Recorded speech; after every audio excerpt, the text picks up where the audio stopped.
Game 1, Round 1. Mike Maniscalco, Canes play-by-play, Valley Sports. He's all suited up again. You sleep in the suit, man? I do now, yeah. Yeah, it's your MO, right? You know, there is nobody on planet Earth who hates being in a suit more than me, and I chose a profession where I have to wear a suit just about every day. Isn't that the irony of it all? Yeah. This is why I'm never getting out of radio. I get to wear jeans and a T-shirt when I feel like it. Good for you. It's the best. You know what else is the best? Matchups that you want to see. Yeah. To start things off. Yeah. Now, you got to go out there and do it, obviously. Yes. And stranger things have happened, and this Islanders team is described as opportunistic. Well, an opportunistic Islanders team. So are the Canes, you know, and I've heard that these are the same two teams. They play the same system, just the Canes play it a little bit better. They're not. They're very different teams. They're same. Who says they're the same? I don't see the same, but okay. You know, when you bounce around the hockey world the way that I do when you get to this point, fair enough. You try to find all of the coverage. Look, you know how I know they're not the same? I know who's starting tonight for the Islanders. Well, by practice the last 2 days, you would have thought it would have been somebody for the Canes. But look, we talked about this the other day. The Canes have a rotation, and I think they're comfortable with this. I think that, again, there was no wrong answer for Game 1 of who the Canes wanted to start in goal. So you go with Antti Raanta, who's been phenomenal at home this year, 19-3-3. You can say that he deserved the start, however you want to lay this out. But, you know, no matter what happens here in Game 1, if you go to Frederik Andersen in Game 2, you can say, well, that's what we were going to do all along anyway. Right. So, again, I look at how this team is played, and we've talked about it. I will say it again. It does not matter what is going on behind this team. They play the exact same no matter who the goaltender is. So you're buying. So you're buying. So Giglio's not buying. You're hurting me just a little when it bit comes here. to I know we've that's talked fine. about That's fine. But here's what I'm going to ask you. And you remember Paul Maurice had the lucky cough drops in his pocket. Okay? Lucky cough drops, Mike. Joe, Coaches are superstitious. Joe, let's not be. And I don't know what Rod's superstition is, other than probably doing a 65-minute workout before the game. But you're telling me if they win tonight and Raanta looks like $1 million, he's not starting on Wednesday night? Oh, no, I'm not saying that. I'm saying whatever they do that's the answer for Game 2. You know, if he plays tonight and the Canes win, but it's, you know, not that we expect 5-4 with these teams, right? And they roll with Frederik Andersen, whatever they can do. Now, if he has like a 40-save shutout performance, you're going to roll him again in Game 2. Like, I think we all know that. I'm just saying that regardless of certain outcomes, I wouldn't be surprised if they're like, okay, we'll go with Frederik Andersen in Game 2 because this is what we do. That's how they've set this up to avoid any goaltending controversy. Yeah. So we'll see. I mean, again, I've watched this all year. They got 52 wins by rotating goaltenders. So we'll see what happens in the playoffs. Yes, the Islanders have Ilya Sorokin, who is on, I think, any other year, a Vezina Trophy candidate. He's a really good netminder. He's capable of stealing games, but also he's only 2-4 against the Carolina Hurricanes in 6 games. So we'll see. He does not have a proven playoff track record. Yeah. So there's a lot of things, especially this time of year. I hate to dip from the well of everybody who's giving me great lines, but you don't know if somebody can do it until they do it. And in this case with the Canes, I don't know if a rotation works until they do it. I don't know if we're going to run Antti Raanta as the one, because I think that's the other part. When we talk about this, it wasn't like they gave Antti Raanta 12 games in a row this year. Right. Yeah. So that's what we have to take the step back when we talk about what the Canes are doing with the goaltending picture. Okay, I know what you're saying from the jump here. I just want to make sure that we're all very clear that we're not retconning this by the end of the playoffs. We went into this. We're on days that end in Y, and it's like, now hold on a second. But to Mike's this point, is the playoffs. The money's on the table. Yeah, it's time to just put the best guy out. But to Mike's point, Raanta does not. Do you trust Raanta to play every game in the playoffs? I'm going to take this. Sadly, I'm going to give you this like a cancer patient.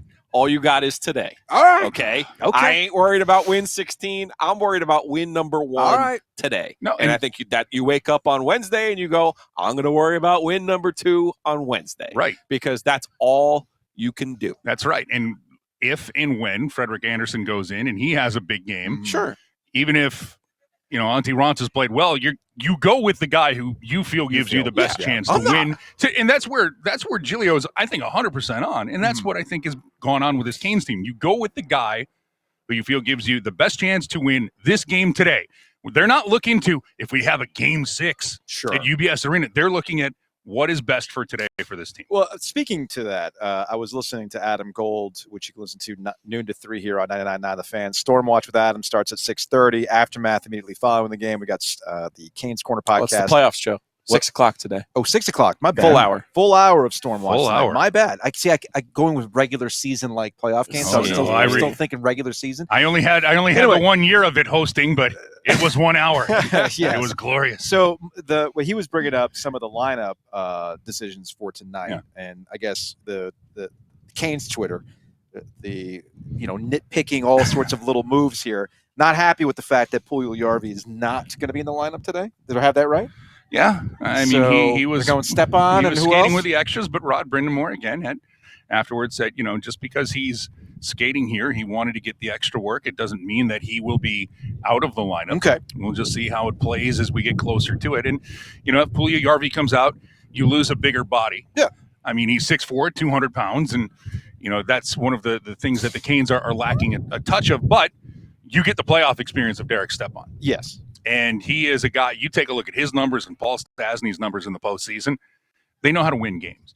And there is something about, especially when you're playing a team like the Islanders, there's something about having a guy who's been in that situation who knows, you know what, I'm just going to go off the boards and get this puck out of this zone. Or I'm going to hang on to the puck in this corner and I'm going to salt away 10 seconds on this shift instead of trying to create something that's not there. And that's what veteran guys like that do and know how to do. Can we hit on the reason why people are probably poking at the Puljujärvi thing? Sure. He was the trade acquisition. Right. The trade deadline acquisition. Well, Shane like Gostisbehere's in the lineup. He's in the lineup, but it's like, well, look at all the moves you could have done, and then you're going to sit this guy. I mean, it's you talk about retconning. That's really what it is. Thank you. You cannot retcon the trade deadline when it's over with. No, you can't. People do. It doesn't stop people from doing it, but again, you can't do it. And again, I've gone back and I've looked at this trade deadline. Yeah, Tarasenko to me is the outside of Patrick Kane, who said this is where I'm going. Yeah, so forget saying you should have traded for Patrick Kane. Sure, that's the one guy I look at and say, okay, everybody had a shot at him. Just hey, kudos to New York for jumping on the train early to get him in there. And oh, by the way, he wanted to play with his countryman in Artemi Panarin and wasn't going to hold up or gum up the works for any trade to go to New York. So yeah, again, it's I get it. I believe me, I totally get it. I love it when people said this team doesn't make any big moves. Yeah, and I said, do you not recall Brent Burns and Max Pacioretty coming here at the start just because they didn't do it 3 weeks ago? It's when it happened. It's when it happened. And you also see it on display tonight in Bo Horvat.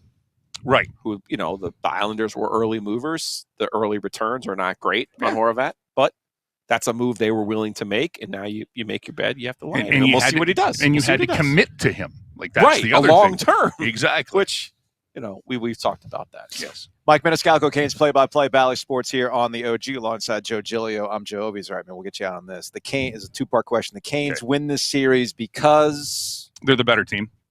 That simple? Yeah. And it really is that simple. They lose this series because ... They don't play to their system, meaning they will play the Islanders game. If you fall into the trap of playing the way that the Islanders want to, that is death, because they will be more than happy. The Canes will lose this series if they do not get on the board first consistently, because the Islanders will just gum this thing up for 60 minutes. They're more than happy to play that way. But if the Canes forecheck them and play north-south hockey, I know that we're going a little one-on-one on this one, not trying to do a little inside hockey here, but if the Canes play their game, I don't think the Islanders can match it. I don't think that they have the total team speed to do that. They cannot get into an offensive game with the Carolina Hurricanes. Yeah. If the Canes start to try to get a little too fancy and get frustrated, that's how they lose this series. Mike Maniscalco, Canes play-by-play, and listen to him on the radio side of things on 99.9 The Fan. All right, Mike, we'll see you later, man. You got it, guys. Peace out. It's the OG. Mike.